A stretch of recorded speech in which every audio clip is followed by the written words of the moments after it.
இது தொடர்பாக தன்னுடைய கருத்துக்களை பகிர்ந்து கொள்வதற்காக மூத்த பத்திரிகையாளர் திரு தராசு ஷாம் நம்முடன் இணைகிறார். சார் வணக்கம். காங்கிரஸ் கட்சிக்கு ஒரு வருத்தம் இருக்கு. 40 சீட்ல இருந்து 25 குறைச்சிட்டாங்க. 2 அமைச்சர்கள் எங்களுக்கும் சக கூட்டணி கட்சிகளுக்கும் அமைச்சர்களை இடம் கொடுத்தா என்ன?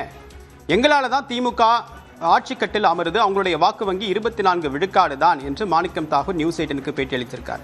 சீட்டு குறைத்தது இதில் பிரதானமா வெளிப்படுதா, இல்ல அமைச்சரவை இடம் அப்படின்றது பிரதானமா வெளிப்படுதா, இல்ல அந்த நோக்கம் குலையாம தங்களுக்கு இருக்கக்கூடிய நெகோசியேஷனை அதிகரிக்கிறதுக்கான வியூகமா தென்படுதா? வாக்கரசியல் வந்துங்க 2 நிலைப்பாடு உண்டு. நவ் ஆர் நெவர்ங்கிறது ஒரு நிலைப்பாடு. இப்போது இல்லாவிட்டால் அவ்வளவுதான் வேலை முடிந்ததுங்கிற மாதிரியான நிலைப்பாடு. அது வந்து கம்பல்ஷன் காரணமாக வர்றது. இன்னொரு நிலைப்பாடு, நாங்க ரெடிங்க, எப்பவுமே ரெடி, தேர்தலை சந்திப்பதற்கு நாங்க ரெடி. இது வேறு வகையான நிலைப்பாடு. அது வந்து ஸ்ட்ரென்த் அடிப்படையிலானது, நம்ம பலத்தின் அடிப்படையிலானது. காங்கிரஸ் கட்சி அப்படி பலத்தின் அடிப்படையில அவர்கள் சீட்டு பெறல, வின்னபிலிட்டி அடிப்படையில் தான் சீட்டு கிடைச்சது. அதாவது ஒரு காலத்துல 63 சீட்டு வாங்கினப்ப எவ்வளவு சீட்டு ஜெயிச்சாங்க, மாணிக்கம் தாகூர் அவர்கள் சொல்ற 40க்கும் மேற்பட்ட சீட்டுகள் வாங்கும்போது எவ்வளவு சீட்டு ஜெயிச்சாங்க.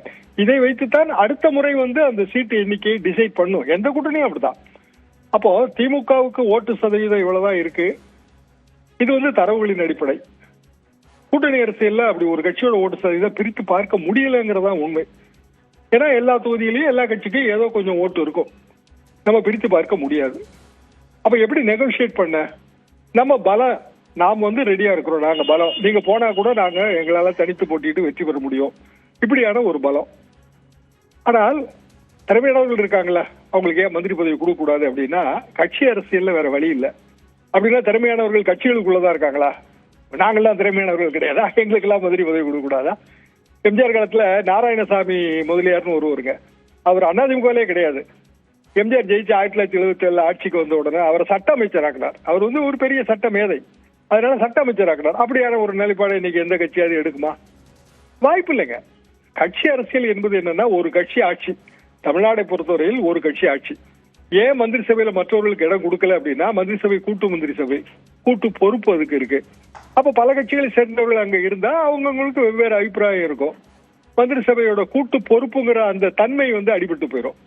இது வந்து பிற மாநிலங்கள்ல சாத்தியப்படுது. என்ன காரணம்னா, அங்க ஏற்கனவே கூட்டணி அரசியல் இருக்கும்போது அவங்க ஒரு காமன் மினிமம் ப்ரோக்ராம் எளிதா போட்டுறாங்க. இங்க வந்து ஒவ்வொரு கட்சியும் தனித்தனியான தேர்தல் அறிக்கை. நமக்கு அப்படியான காமன் மினிமம் ப்ரோக்ராம் சிஸ்டமே இங்க கிடையாதுங்க. தமிழ்நாட்டில் எந்த காலத்துல இருந்ததே கிடையாது.